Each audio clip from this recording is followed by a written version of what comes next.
मैं आपको यहाँ पर चैप्टर वाइज इंपॉर्टेंट बता रहा हूँ, आप ध्यान से समझते चलिएगा। वैद्युत आवेश तथा क्षेत्र, चैप्टर नंबर 1 है कूलाम के नियम, है ना, और वैद्युत बल रेखा, वैद्युत द्विध्रुव तथा वैद्युत द्विध्रुव आघूर्ण, और वैद्युत द्विध्रुव के कारण उत्पन्न वैद्युत क्षेत्र की तीव्रता, है ना।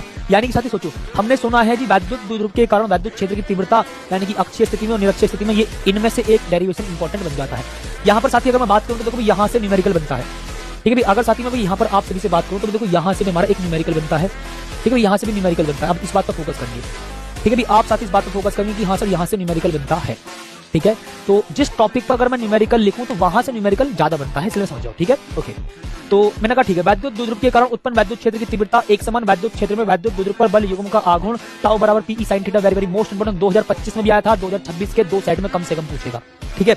गॉस की प्रमेय के अनुप्रयोग, साथ ही आप इसको स्टार टिक करेंगे भैया, 101% साथी मैं गारंटी देता हूं, ठीक है।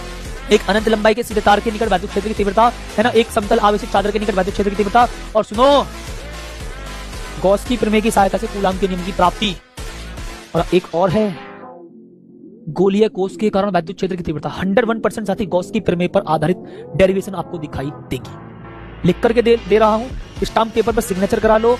गॉस की प्रमेय 101% आपको पेपर में दिखाई देगी, यानी कि गॉस की प्रमेय के अनुप्रयोग।